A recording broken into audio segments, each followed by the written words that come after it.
नानी मोरनी को चावल खिला रही होती है।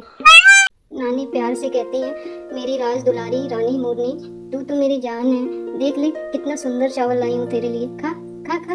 मोरनी घमंड में गर्दन हिलाते हुए। इसका मतलब मोरनी को चावल के साथ नमक भी चाहिए। तभी एक चमचमाता मोर वहाँ आ जाता है। मोर हीरो स्टाइल में कहता है मोरनी से, क्या तुम मेरे साथ उड़ोगी, नाचोगी और जंगल की रानी बनोगी? मोरनी खुश होकर कहती है, हाय कितना मस्त और कितना हैंडसम लग रहा है ये मोर, इसके पंख कितने चमक रहे हैं। तभी मोरनी ने मोर से कहा, हाँ चलो चलो मैं चलूँगी। नानी ने देखा और बोला, अरे ओ सुन, कहाँ चला मेरी मोरनी को लेकर? ए मोर, वापस छोड़ उसको, तू जा यहाँ से, मेरी मोरनी है। तभी मोर मोरनी को लेकर वहाँ से भागने लगता है। नानी भी मोर के पीछे पीछे भागती है और नानी थक जाती है। Oh my god. जैसे ही नानी मोर के पीछे पीछे भागती है, इधर पीछे से नानी के घर में दो मोटे चोर, जिनमें से एक तोतला होता है, दीवार कूदकर अंदर आ जाते हैं।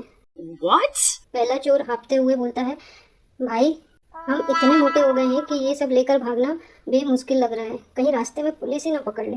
दूसरा चोर ने कहा, जल्दी कर, देने उठा पैथा थमे तो और निकलो यहाँ से, भागो जल्दी जल्दी। दोनों सब लूट कर पास ही खड़ी ट्रेन के डिब्बे में छुप जाते हैं। और जब नानी लौट कर वापस अपने घर आती हैं तो कहती है, मेरी मोरनी को तो मोर ले गया। अरे बाप रे, ये घर का क्या हाल है, मेरे पैसे रुपए गहने सब गायब।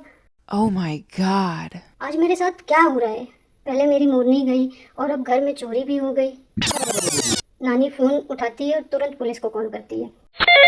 नानी ने कहा, हेलो पुलिस, चोर मेरे घर में चोरी कर गए और मेरी मोरनी को मोर ले गया।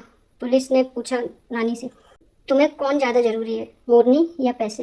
नानी ने कहा, दोनों ही, लेकिन मुझे मोरनी ज़्यादा ज़रूरी है, वो मेरी बच्ची है।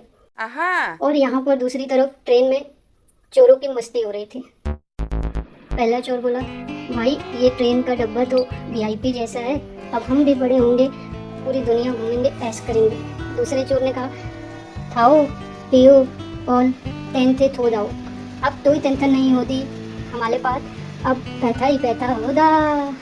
तभी डब्बे का पेंच टूटता है और डब्बा डग डग करता हुआ पीछे की ओर आ जाता है। पुलिस पीछा करते हुए कहती है, अरे देखो देखो, चोर तो खुद हमारे पास चले आ गए। पुलिस दोनों को पकड़ती है, धुलाई होती है। पहला चोर बोलता है, माफ़ कर दो सर, ये गलती थी हमारी, लालच में अंधे हो गए थे। दूसरे चोर ने कहा, लो था थब वापस ले लो, अब तभी चोरी नहीं चलेंगे, धंधा रोक दो, मत मारो। और यहाँ दूसरी तरफ मोर नाच और शेर का आदेश। जंगल का शेर, गर्दन ऊंची करके नाचो और थकने का नाम मत लेना, अगर नाचना बंद किया तो सजा होगी। Oh my god. मोर घबरा कर, महाराजा जी नाचते नाचते मेरे पंख झड़ गए। मोरनी ने कहा, मुझे घर जाना है, मेरी नानी मेरा इंतजार कर रही होंगी, वो मेरे बिना उदास होगी। शेर राजसी अंदाज में, ठीक है मोर, ले जाओ इसे। अगर अगली बार दावत में बिना परमिशन आए तो नहीं छोड़ूंगा। Let's go. मोर मोरनी को छोड़कर नानी के घर आता है। नानी खुश होकर, हाय मेरी रानी तो वापस आ गई, क्यों गई थी मुझे छोड़कर? खैर कोई बात नहीं, अब तो मेरे पास आ गई है, आज तो पार्टी होगी। बच्चा नानी, मोरनी के लिए भी आइसक्रीम। नानी ने कहा, सबसे पहले उसी के लिए, वही तो स्टार है आज की। जहाँ प्यार और अपनापन हो वो लौट कर जरूर आते हैं, पर चोरी करने वालों के साथ तो बुरा ही होता है। Thanks for watching. Please one like and subscribe.